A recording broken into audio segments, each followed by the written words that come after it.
Western African. Although he speaks French and some West African languages, tonight he's agreed to talk to us in English about his teaching and his work with our refugee and immigrant populations. So write your questions in the chat and we'll get to them after he fills us in with all this interesting information. Mr. Nayo, please, the floor is yours. Thank you so much, Vicky. Thank you, everyone. It is a really pleasure to be here and have a quick conversation with you all about the refugee community. And you all invite me here today.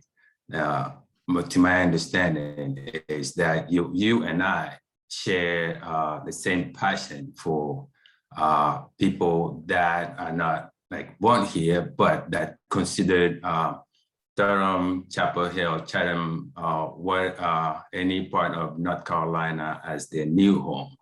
And I can tell you, this is my home.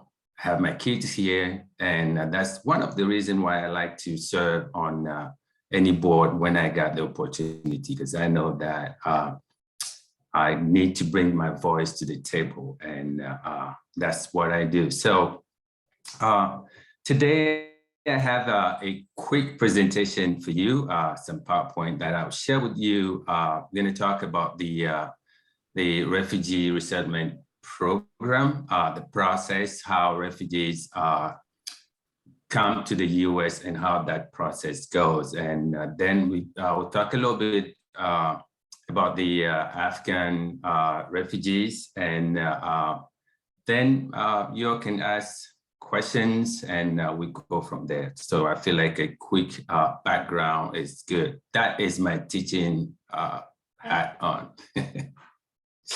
All right, so I will share my screen.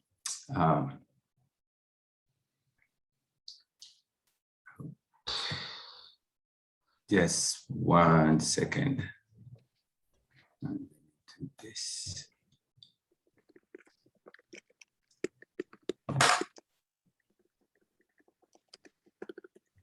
So I wanted to share my screen in presenter mode. There we go. Okay.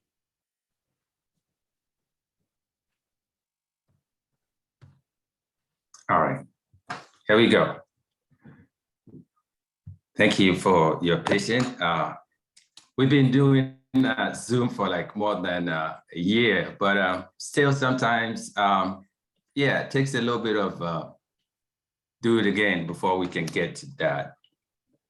All right, so the US refugee process is a little bit different from most of the other resettlement countries. And if you take a look a little bit to your left of the screen, I have a quick snapshot of everything how everything goes. So I will go through this and give a little bit of explanation to it, and we'll move from there.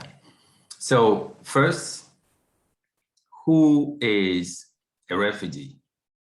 I know I should normally X out of this screen and ask you that question to have a quick hands out and unmute yourself and let me know what you know of a refugee. Don't read my screen, please. Yeah, unmute yourself and tell me. Don't read the screen, just tell me.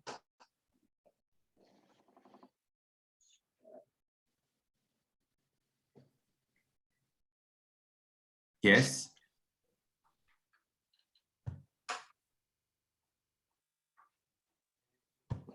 I would say somebody fleeing oppression or desperately in search of a home. Yes, that's good. I want someone else to tell me something, except Miss Flicker. I know you're in there.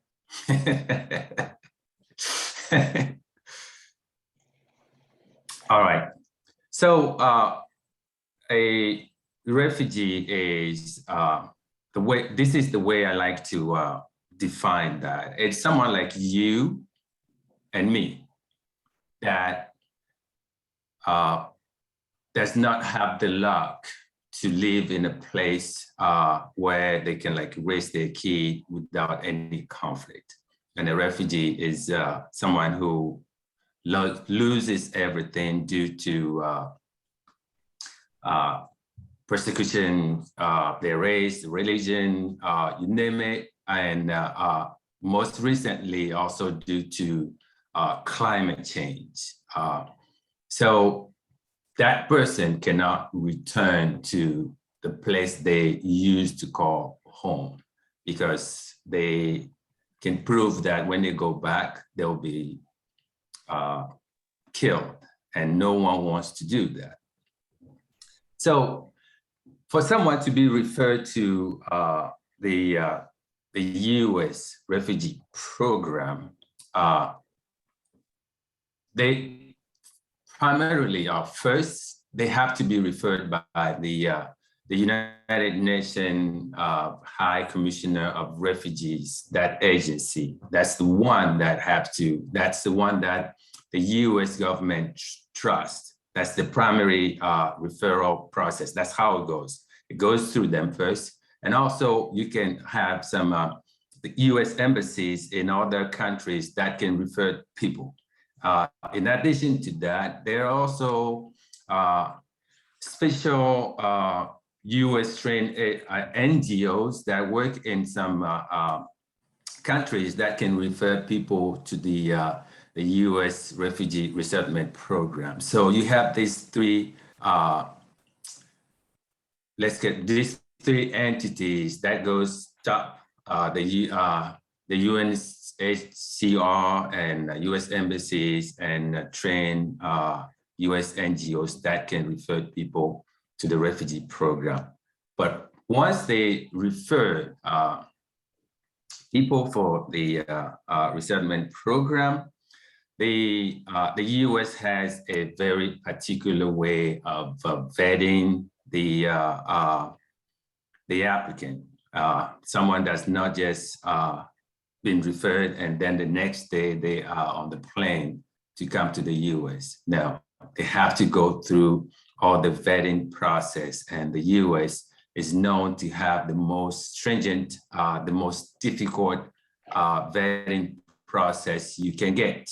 And if you remember, let's say 2 or 3 years ago, the US president was saying something to the fact of, we don't know them, we need to ask more questions. We need to make sure that people who will come here are coming here are the right people. Yes. So the refugee goes through all those, many of the vetting process. And how long does that take? It's between 18 months to 24 months. For some, that's the average. For some, it can be a lot longer. We know we've resettled some refugees here that have been through that process for like 10 years, 15 years. Those are some young people were like born in a refugee camp and only got here when they're around 18 or 20 years old.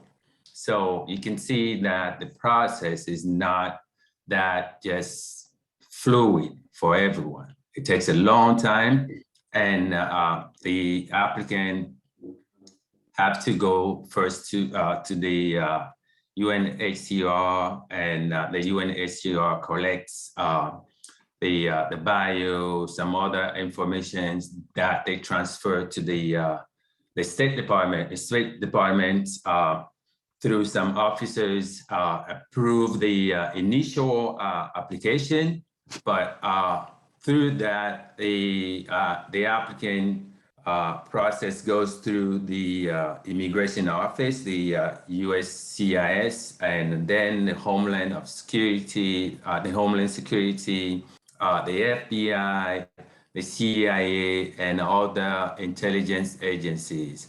So many of the applicants are will be going through the database that is solely create for terrorist watch lists.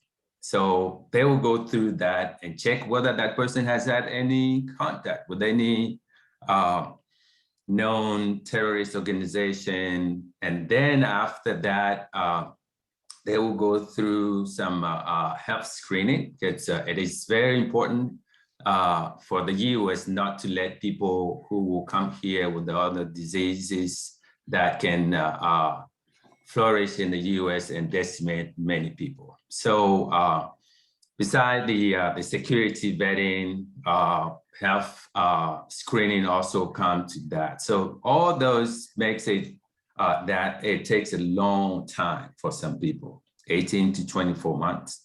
And then after that, the refugee will go through a cultural orientation, because they have to learn about life in the US.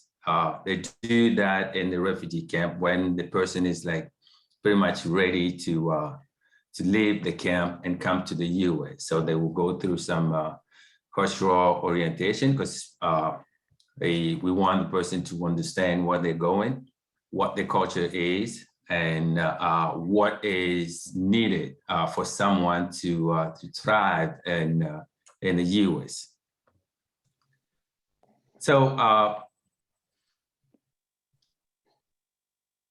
when all these are done, many of the refugees are waiting to be resettled in the US, right?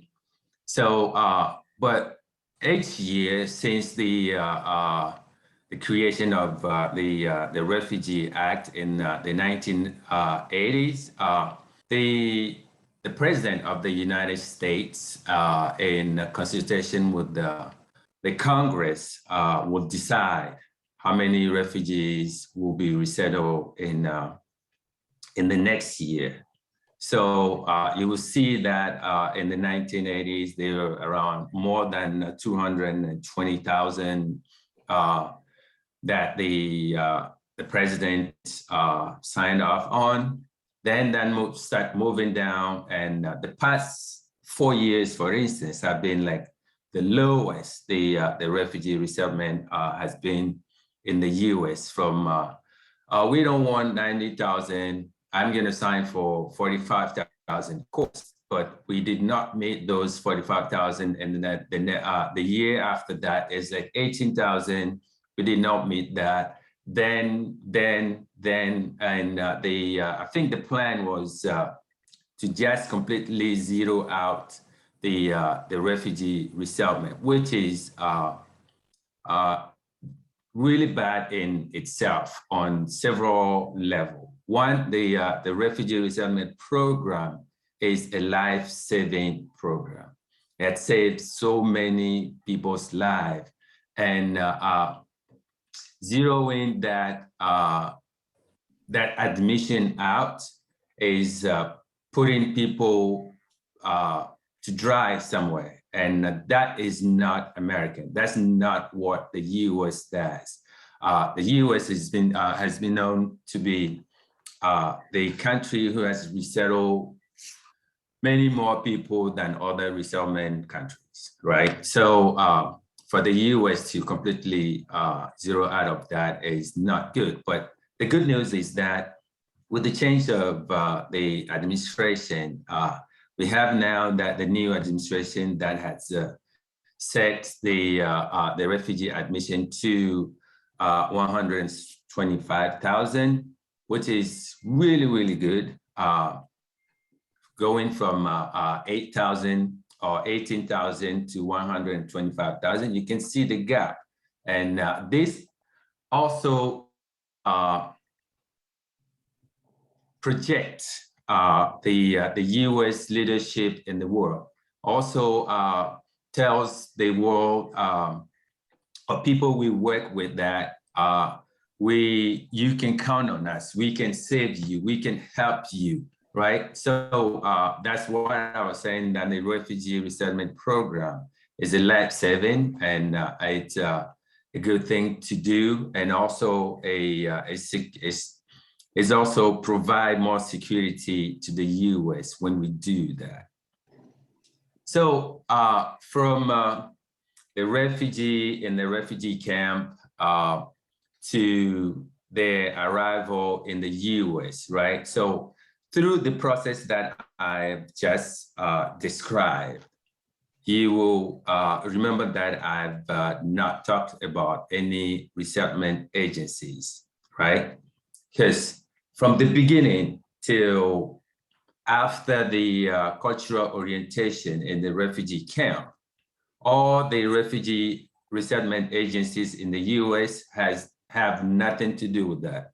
They're not involved in that process until the refugee are ready to board a plane to come to the US.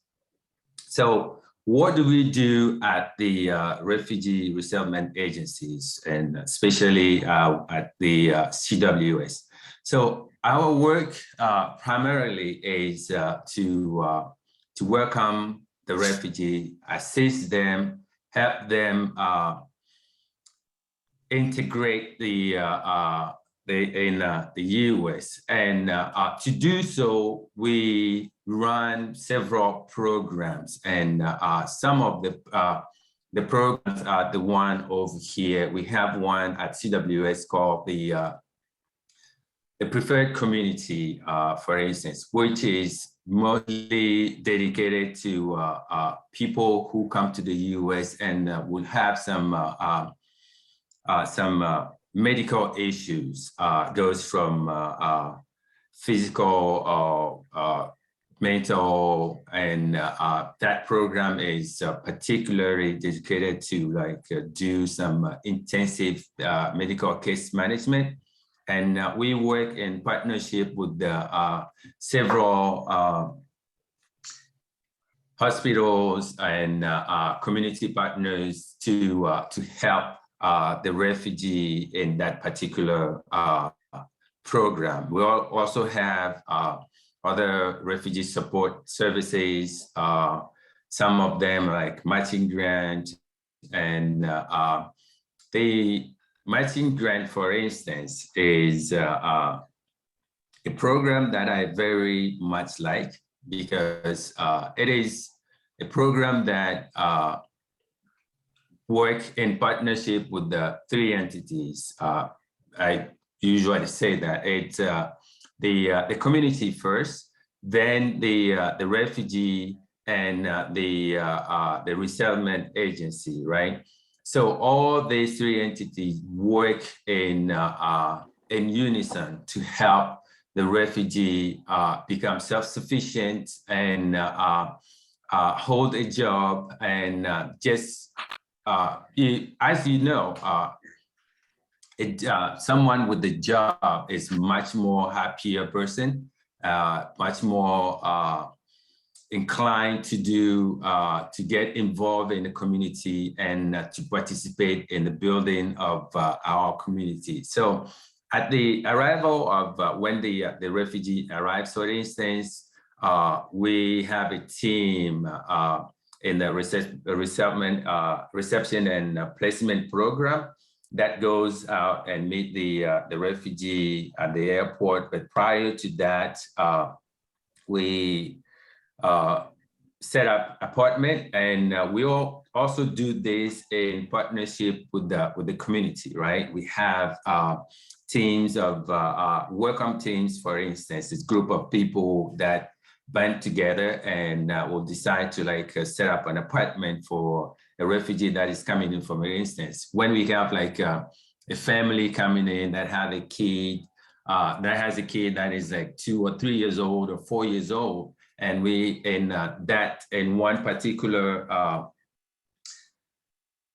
welcoming team, for instance, you have people who still have toys or items that their kids have grown out of, right? So they bring those items to set that apartment.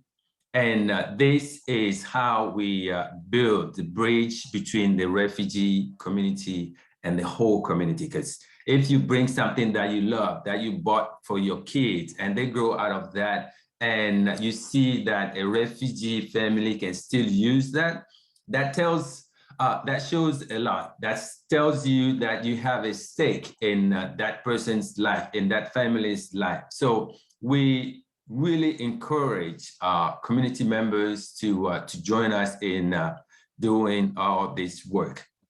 So one of the questions that people do ask is, can a refugee legally work in the US? The simple answer is yes. The refugee have receive an employment authorization, and they can work in the US. Maybe the first day they come, if they choose to work, they can work in the US. And other question that comes along that is, can a refugee be a US citizen? Yes. The refugee are all required to apply for a green card within or after a year. And then after 5 years of residency, they can become a US citizen. So if someone comes in today, for instance, we know that within 5 years, after 5 years, that person can be a US citizen. So we also have programs that teach skills or teach that person how to civically engage while they're working on that process, right? So we have our advocacy team that does that kind of training, because we don't want to wait for the person to become a US citizen and then teach them how to be civically engaged. And we know that any person in the US can be civically engaged in their community, and we trying to build that skill before the person becomes a US citizen. Then when they become a US citizen, it's much more easy for that person to go out and vote, for instance, and run for offices if they can. So we really encourage that. So my next point is to talk about the Afghan refugees. And we know that we've heard this for the past 2 months. And I wanted to bring some explanation to that. So there are like 3 ways to get into the US refugee program. And they're labeled as priority 1, priority 2, and priority 3. So the priority 1 is the one that I've just explained for the regular refugee. The priority 2 is meant for group designations, right? And this is usually many of the Afghans that are coming and now are on US military base.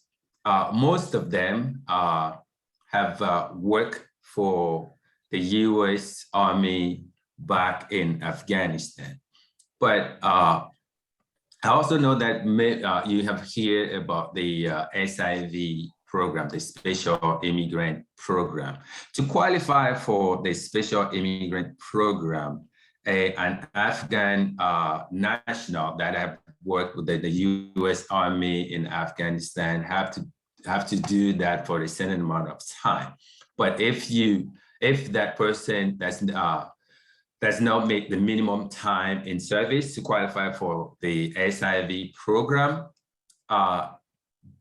but have been an employee of contractors and other organizations that work with the US on the ground, that person can qualify for the P2 designation, right?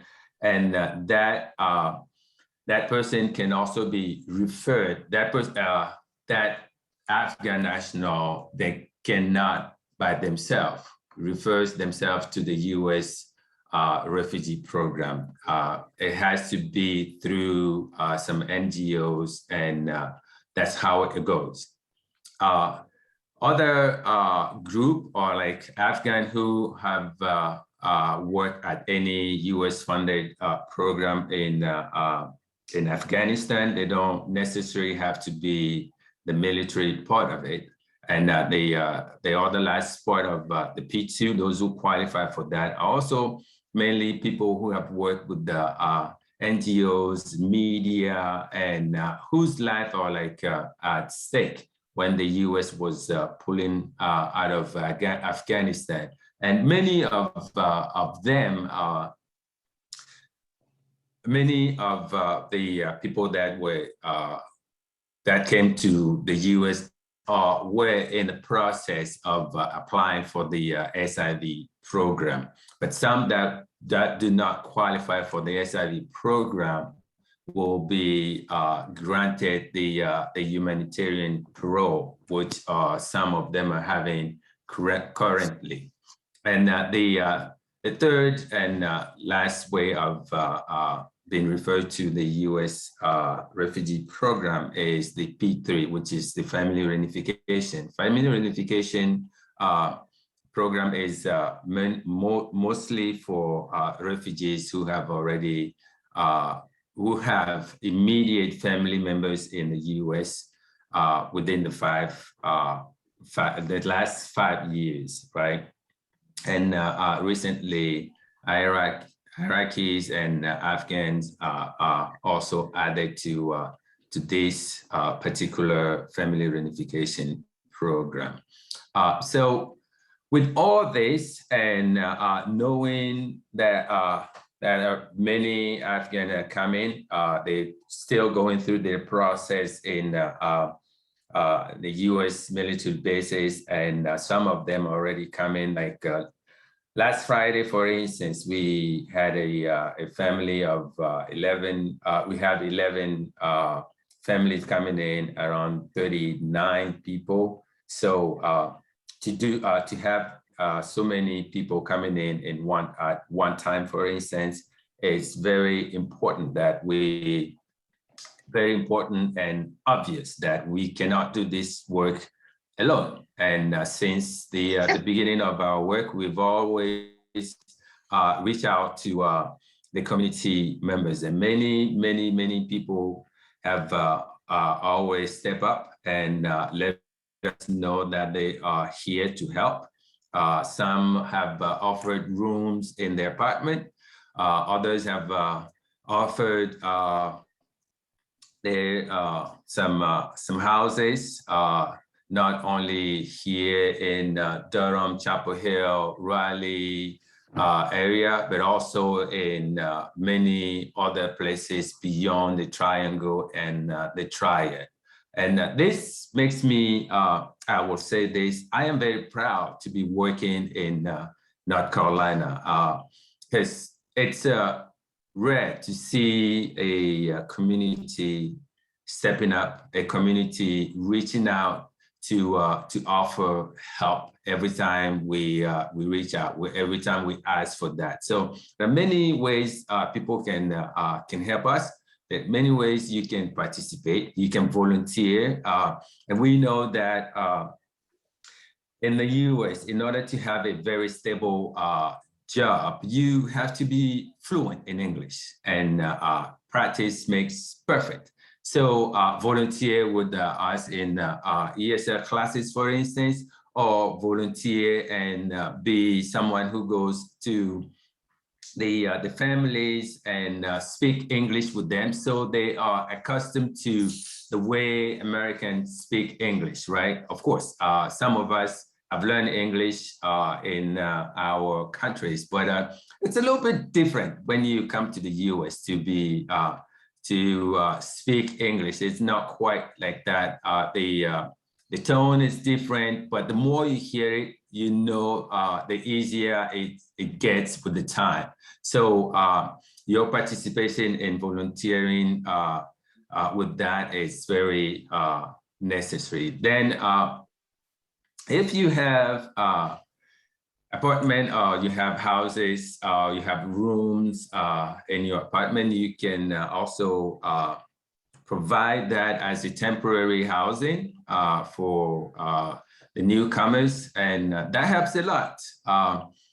That bound everyone, and we appreciate those who have already offering rooms and apartment. You can also create your own welcoming team, and we will show you what to do. And when we need, for instance, when last Friday, for instance, that we have around 39 people coming in, for instance. Yes, they need a place to stay. Of course, we found them places to stay, but our staff cannot really do all the apartment setting by themselves. So the welcoming teams have been very, very instrumental in getting those apartment and houses ready for them.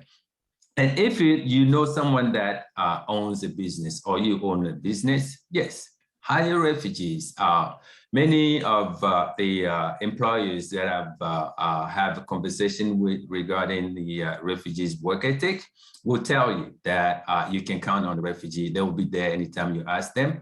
If you can ask them to stay overtime, they will do that. So that shows the hardworking mindset that the refugees have. And you can also join our advocacy team. Of course, our work is not only to help the refugee, assist the refugee, but also talk to the community, talk to elected officials, those who, for instance, an elected official where elected officials that are in charge of appropriations, for instance. And we know that money is what makes everything run.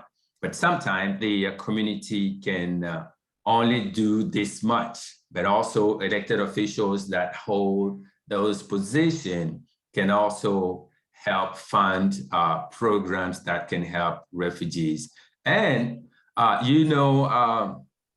your representatives, call them, talk to them about refugees, funding programs, and creating housing opportunities for newcomers. And as you know, the last one, but not the least, is financial donations. We always looking forward to that. It has helped us a lot, and we are very grateful.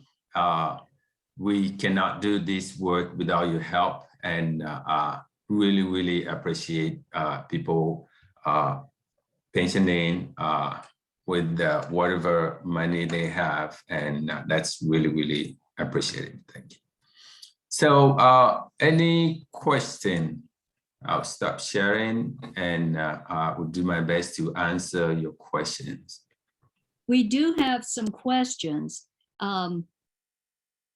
One of the things we're interested to know is how many employees does the Church World Service have, or the World Church Service? And how is it the organization funded entirely by donations? Do you have government grants?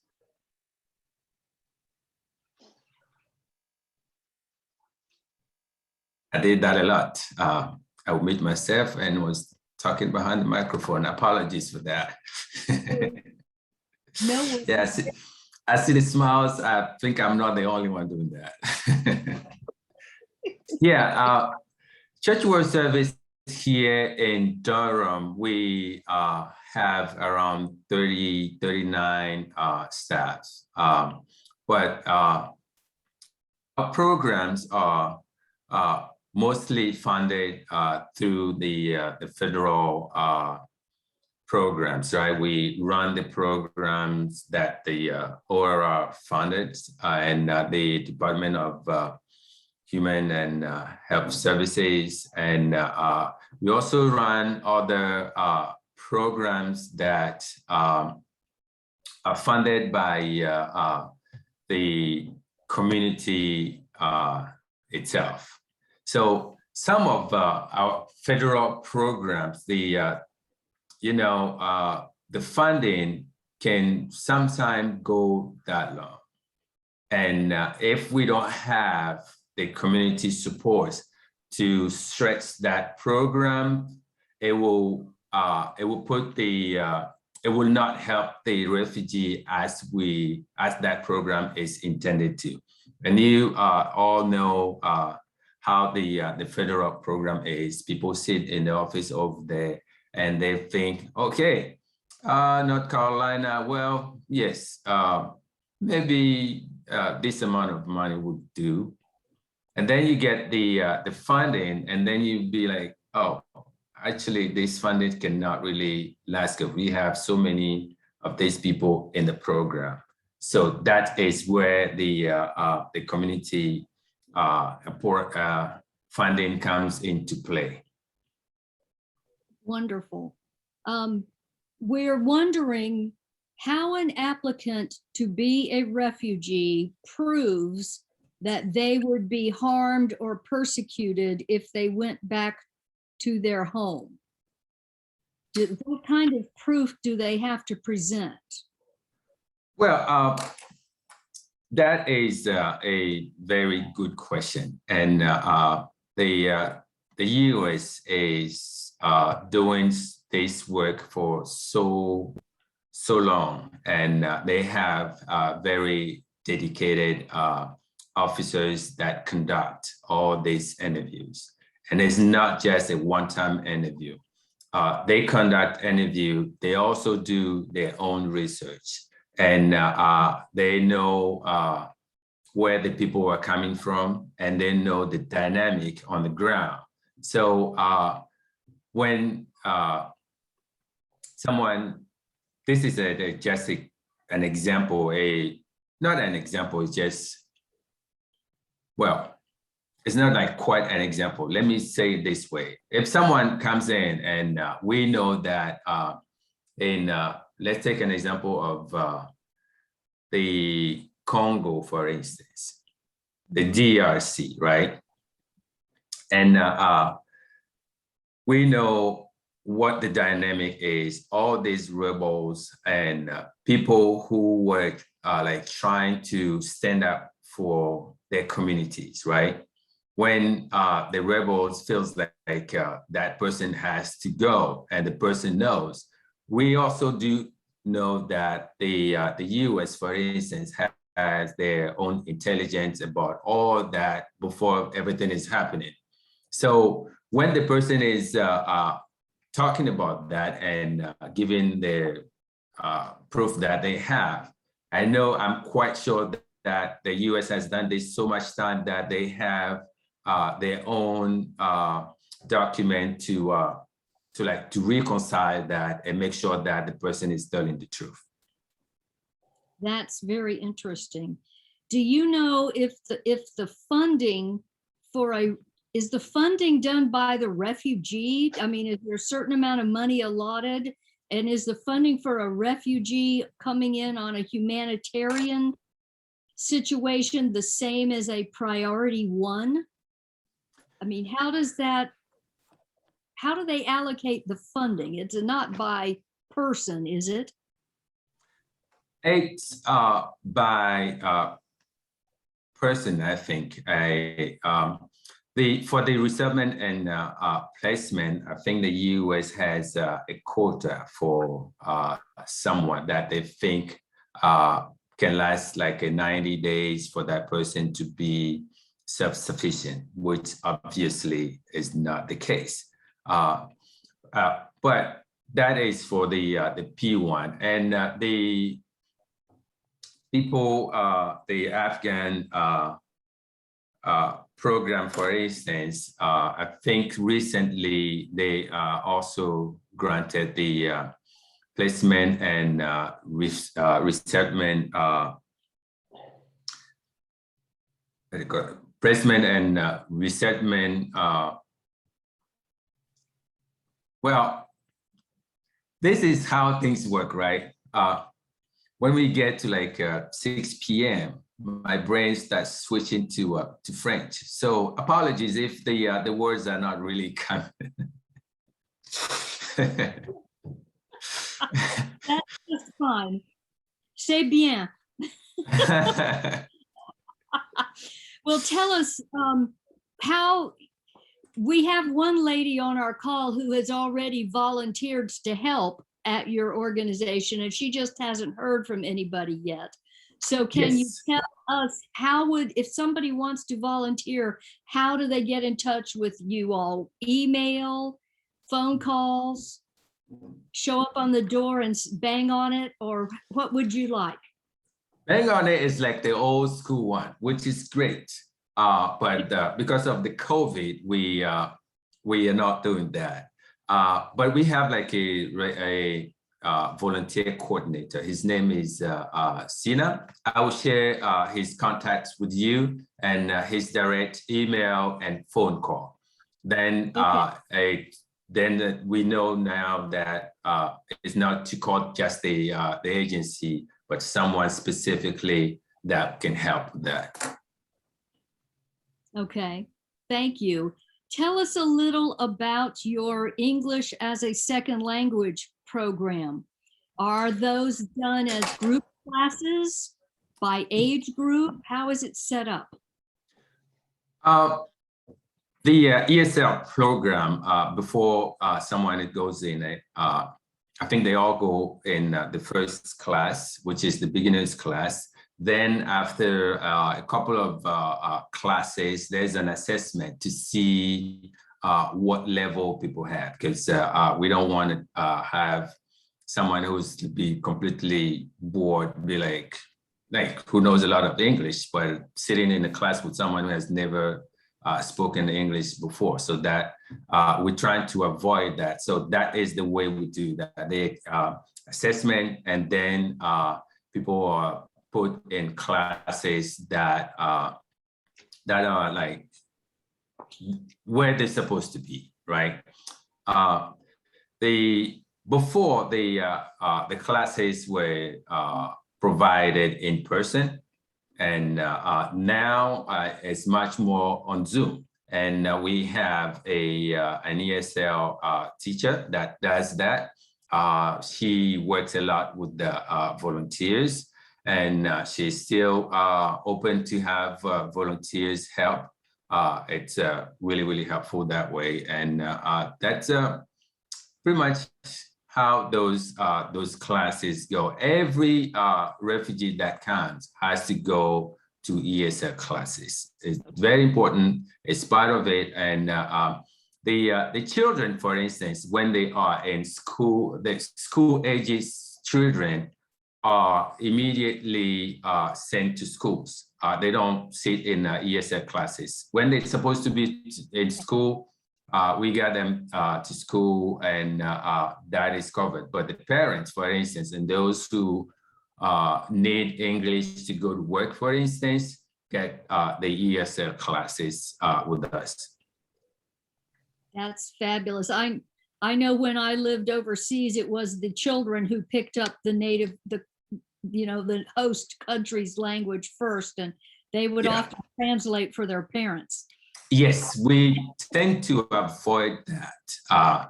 It's not, we understand that it's not really good for the parents to have their kids translate for them. Of course, kids are like, who pick up English very quick. Within 6 months, when you are on the phone with the parents and you hear the kids speaking somewhere, you ask yourself, is there any native over there? No, it's just the kid.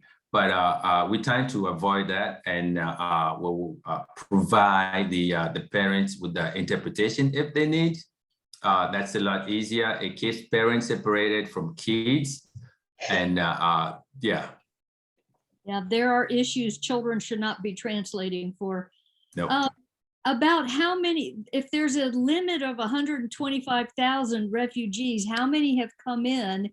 And how many do you think your organization will be settling in the Triangle area? Oh, well, the 125,000 is for the year 2022, right? So from this October to like next September. But currently, we at CWS Durham will be resettling around 235 refugees by the end of December, I believe, around, yes. That includes the Afghan parolees and also the other refugees that are coming in. So this is not quite the number from the 125,000. Those will be coming in the near future. But we do have the capacity of resettling around 500 people. Okay. Just locally in this area.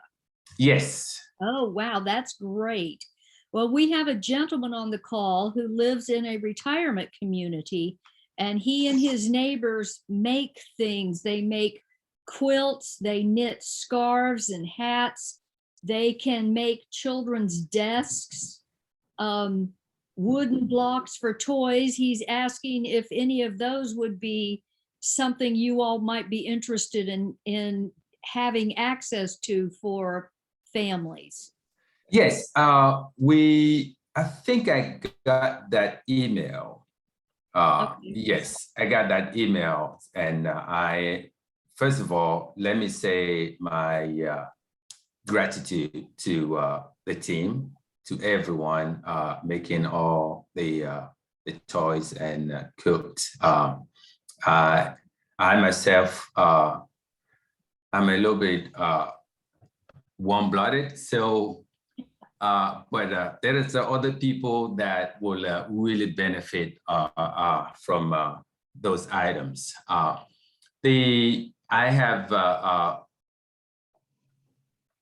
sent that email to the person that is in charge of connecting with the group. I don't know if she has done that yet. It's just to because we have not had many of them yet, so we don't know what exactly they need, and we don't have a place to store items if we come and collect them, for instance, right? So what we want to do is that we have to like make the list of what we need and be like, hey, okay, do you guys got this? All right, let's go get that. People will come in, let's do it. And you all know we are it's getting a little bit chilly in the mornings and close to night. So those will be very, very handy, especially for someone who has never been in a place that is getting this cold. So looking forward for us reaching back to you and come and collect all these wonderful items. It is not machine made, which I love. That is made with love. And I am very, very appreciative of that. And thank you so much for the team putting all those together.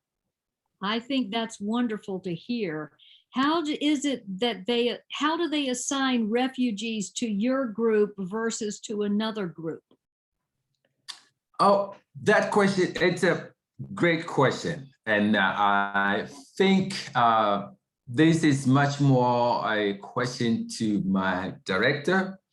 But what I understand is that it depends on what we have done in the past, right? So if we have resettled refugees from Burma, for instance, and like in Chapel Hill, we have very big contingent of them.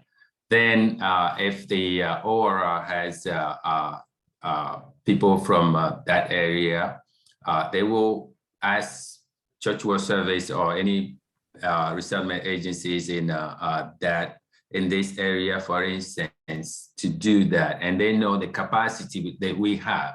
They know how many staff we have to do that work. And that's why you will get, for instance, some cities or some agencies that will get maybe 100, some lower than that, some higher than that. And all those depends on what the capacities are on the ground. That is fascinating. Krishna, do you have any questions? Mr. Nayo, you have been so wonderful. It is so interesting to hear you speak about this. And I know my husband had already sent some money to your organization, so I hope we get some more donations for you. Thank you. Thank you so much. Not when, tell your husband, merci beaucoup. I will. I will tell him in French too. All right, that would be great. That would be awesome. Thank you so very much for joining us this evening. We really appreciate it. It's a pleasure. Anytime, let me know. I'm here, and I really appreciate your help. And thank you for all you're doing. And I'm looking forward to work with you, and especially women voters. Oh yes, oh yes. Thank you for all you're doing. We see what you're doing, and we appreciate it. Thank you so much. And when your refugees get ready to vote, you let us know. We can help them get registered and get them information they may need. So that's what we love to do. I even have someone in Chapel Hill that helped with the voter registration last year, and she's very fantastic. Her name is Miss Betty Murainga. Very fantastic. Okay. Great lady. We, the League, our chapter works with the Orange and the Durham, and soon to start working with the Chatham Literacy Council. Awesome. And we work with them to teach the refugees about civics, about American elections, about voting systems, and how to go and register. These are the soon-to-be citizens group, and we work Awesome. with them quite often. So That on a monthly basis, twice a month. Oh, that is awesome. That is awesome. And we'll be reaching out and get you to join one of our classes and also chat with the refugees. That's big. Perfect. Awesome. Well, please let us know when you need something. It's something we could put in our newsletter for our members.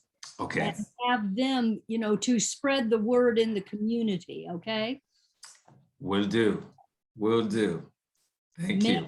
Merci beaucoup, monsieur. Je vous en prie. Et bonne soirée à tout le monde. Ciao, ciao.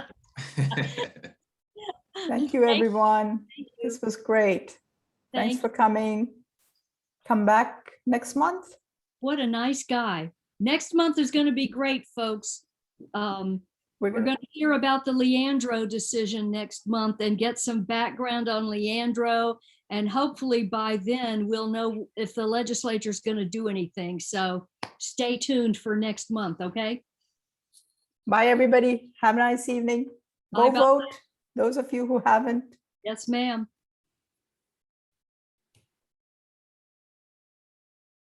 Hi, Kathy.